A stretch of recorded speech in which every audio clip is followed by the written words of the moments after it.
La maison du Grenat vous salue. On va parler aujourd'hui du cas très épineux de ce début de mercato, à savoir le cas de Opa N'Guet, puisque le FCMS a proposé une prolongation de contrat à Opa N'Guet pour qu'il puisse prolonger son contrat au FCMS qui se termine le 30 juin. Malheureusement, le temps passe et pas grand-chose arrive, et c'est une situation assez compliquée dont on va discuter avec Grenat Forever qui est parmi nous. Bonjour Monsieur Socket, bonjour à la communauté Messine, bonjour à tous. Et donc Opa N'Guet qui n'a toujours pas prolongé, situation un peu embêtante parce que évidemment là la reprise approche tout doucement et surtout la fin de son contrat qui approche, et donc t'es un peu emmerdé, tu sais pas ce que tu veux faire. Tu te demandes pourquoi est-ce que Opa n'a pas trop envie de prolonger. Et tu te demandes aussi, dans ce cas-là, qu'est-ce que Metz a comme option? Est-ce que Metz doit continuer à essayer à tout prix de le laisser un peu de temps encore pour avoir une réponse positive à la proposition de prolongation de contrat, ou tout simplement passer à autre chose? On va faire le podcast en deux temps. C'est de dire tout d'abord le point de vue de Opa, de savoir pourquoi est-ce que Opa n'a pas trop envie de prolonger au FC Metz. Et puis après le point de vue du club en se disant... est-ce qu'on continue en lui laissant un peu de temps, ou est-ce qu'on va décider de chercher d'autres personnes, s'intéresser à d'autres joueurs? Et ça nous permettra également d'évoquer certaines rumeurs qui sont apparues durant ce début de mercato. On commence sans plus tarder par le point de vue d'Opa N'Guet. Est-ce que pour toi, Grenat Forever, si tu te mets objectivement, donc tu laisses de ton côté le côté partisan du FC Metz. Objectivement, tu es Opa N'Guet, tu reçois une proposition de contrat de Metz. Ça aurait été quoi ta réaction? Objectivement, je parle. Objectivement, j'aurais attendu, comme ça a été dit au moment où l'offre a été mise, parce que je pense que il voulait voir d'autres potentielles offres qu'il aurait pu avoir sur la table, parce que c'est normal à son âge et par rapport à tout ce que Metz a connu depuis qu'il est arrivé, de voir peut-être un projet un peu plus stable que le FC Metz. Donc je lui en veux pas d'avoir attendu. Ce qui m'embête un peu, c'est le temps d'attente que je trouve vachement long là, dans un sens comme dans l'autre. Ça m'embête un peu.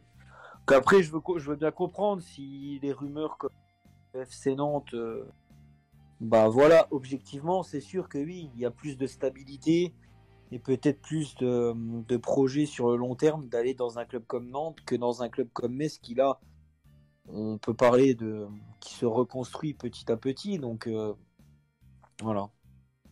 Parce que c'est vrai que, alors, encore une fois, Opa N'Guet fait quand même une plutôt bonne saison.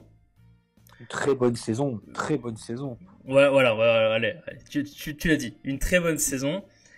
Statistiquement parlant, c'était assez positif pour lui. Même dans le jeu, tu sens visuellement qu'il y a un impact assez important dans la réussite du FC Metz la saison dernière. Maintenant, c'est vrai que voilà, lui il a forcément il a voulu un peu, tu vois, un peu vraiment pousser jusqu'à la date limite entre guillemets. Pour voir un peu les offres qui allaient arriver vers lui. Et c'est vrai que lui, il attend, Metz attend aussi, mais au final, lui, et tu l'as très bien dit, vu ça fait qu'il a fait une bonne saison, ou une très bonne saison, comme tu le dis, et qui recherche peut-être un projet plus stable que le FC Metz, puisque la vérité, c'est que le FC Metz n'est pas un projet aussi stable que peut être un projet comme Angers, comme Nantes, comme je sais pas, je vais dire quoi d'autre, comme Strasbourg, comme Toulouse par exemple. Forcément, si des clubs comme ça viennent te voir et disent voilà, nous on te propose ça chez nous, ça te fait réfléchir, quoi. Et d'ailleurs en France, mais aussi à l'étranger aussi. Non, mais c'est clair. Après, c'est pas qu'on n'a pas un projet stable, c'est que voilà, on fait le yo-yo depuis des années. Là, on a l'impression que le club est en train de changer de cap et de dimension, tout va dans le bon. Mais je pense que pour lui, c'est sûr que voilà, un club qui va dans le bon sens que depuis 6 mois par rapport à un club assez stable déjà depuis une dizaine d'années, ça fait forcément réfléchir. Après, beaucoup de personnes n'ont pas compris. Le problème, c'est qu'on a mis sa réaction par rapport à à une éventuelle prolongation de contrat par rapport à quelqu'un comme Boulaya, par exemple, qui au final a prolongé très tôt, même quasiment, c'était quoi? C'était au mois de mai, je crois, la prolongation de Boulaya. Peut-être une semaine après la fin de saison, si j'ai pas envie de dire de Ouais. bêtises, mais ça doit être ça. Tu vois, c'est quelqu'un qui très vite s'est projeté en se disant, ouais, je me projette au FC Metz. L'année prochaine, je reste avec et je continue d'aider ces équipes. Et c'est vrai qu'Opa se manque un peu d'enthousiasme. Parce que je pense aussi, je me permets de te couper, parce que je Vas-y, pense aussi bien que sûr. Farid, ayant fait une saison peut-être un peu plus en demi-teinte, surtout sur la deuxième partie de saison par rapport à Opa, savait qu'il n'aurait pas forcément d'offres incroyables qui allaient arriver sur la table. Donc, Ah oui, oui, le raisonnement n'est pas pareil. Ouais, potentiellement, je suis d'accord que ça peut effectivement jouer ouais, cet aspect de dire Il a voulu que, jouer la sécurité. ouais, non, mais ça se comprend. Le truc qui est un peu embêtant sur Opa, il y a deux choses. C'est le fait que déjà, t'as moins l'engouement du joueur de tout de suite prolonger avec le FC Metz pour l'année prochaine. Et après, bon, il y a le fait que sur Instagram, le fait que les personnes voient qu'il porte toujours le maillot du FC Metz lors de ses stories Instagram, ça peut un peu trigger certaines personnes, surtout s'ils signent pas d'air, quoi.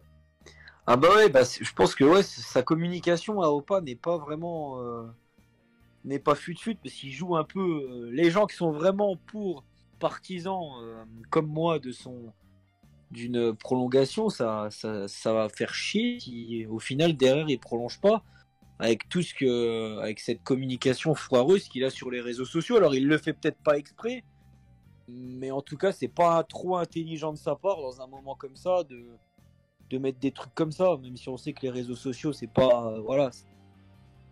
Mais bon, moi je trouve ça un peu déplacé. Bah écoute, de toute façon, on va voir, hein. C'est vrai que si c'est un peu con d'avoir cette communication-là, si d'ailleurs tu prolonges pas.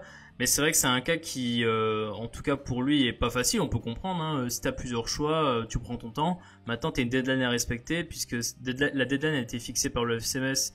Bah, très certainement, c'était milieu juin, et on a dépassé cette deadline-là.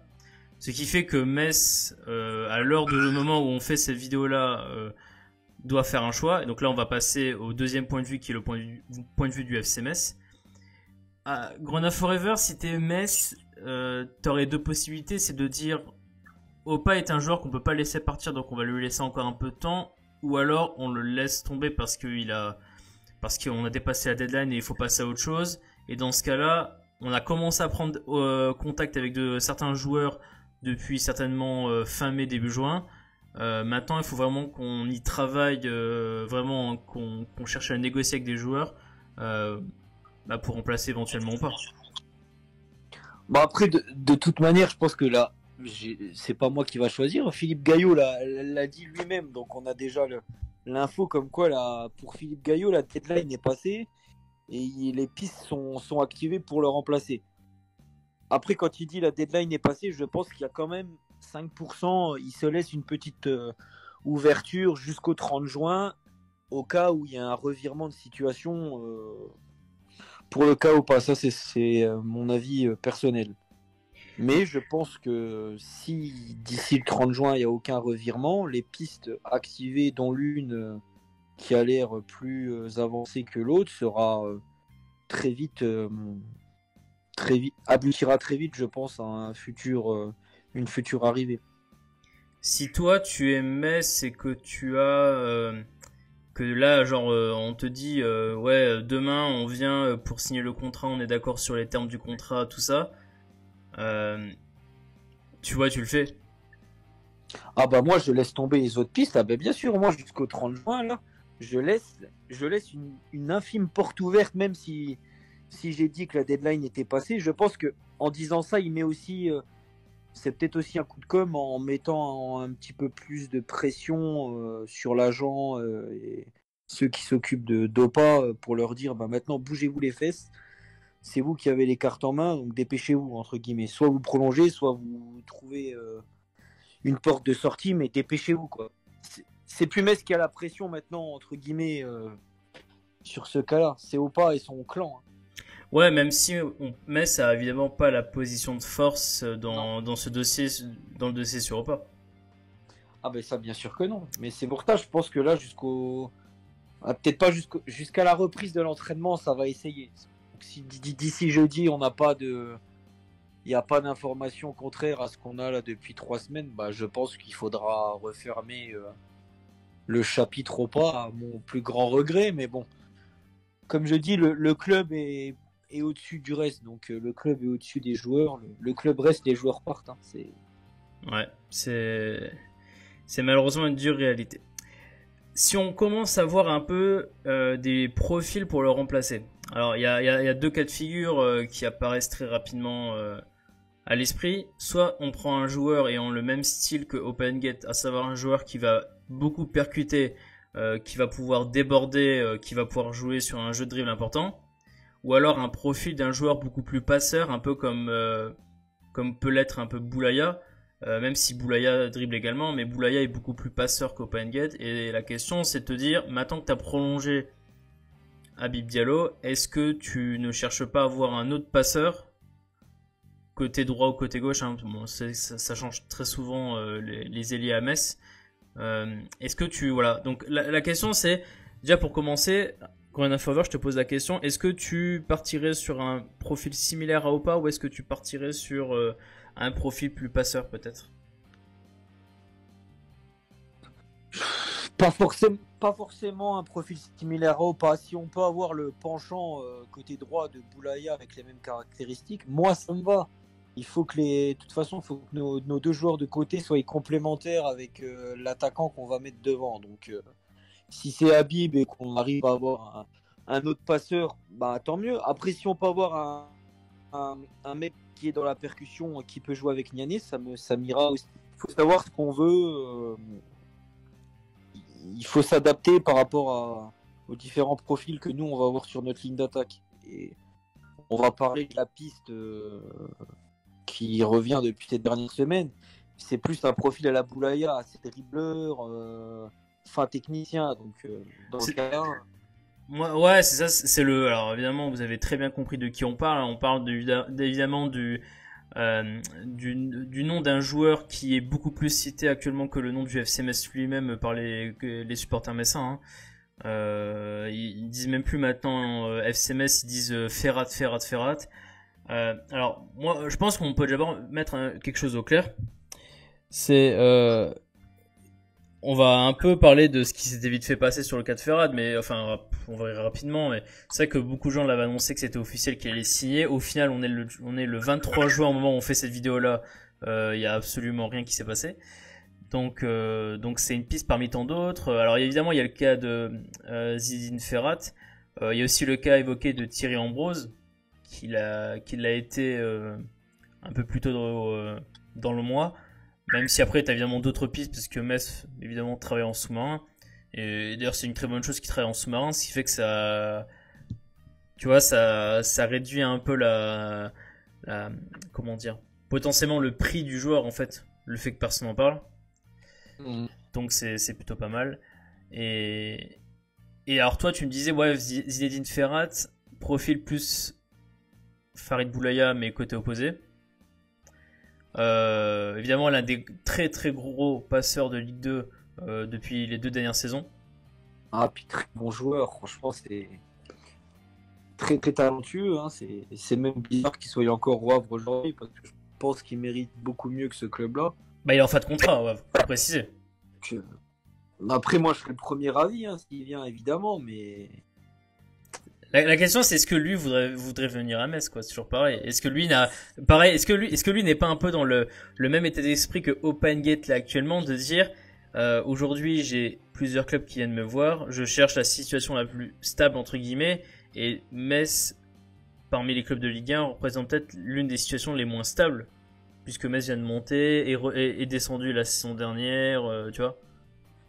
Je pense qu'il cherche un club, surtout il aura des perspectives de temps de jeu plus importantes que d'autres. Donc ça, il trouvera ça dans un club qui va se battre pour le maintien.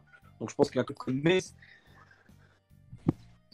ça lui conviendrait plus qu'un club style d'un club top 10 Ligue 1 où tu n'as pas la même perspective de temps de jeu. C'est à réfléchir. Hein. Oui, c'est à réfléchir. Et alors après, c'est sûr qu'il faut voir ce que tu lui promets aussi hein, Que ce soit, je dirais, ouais, au niveau du temps de jeu.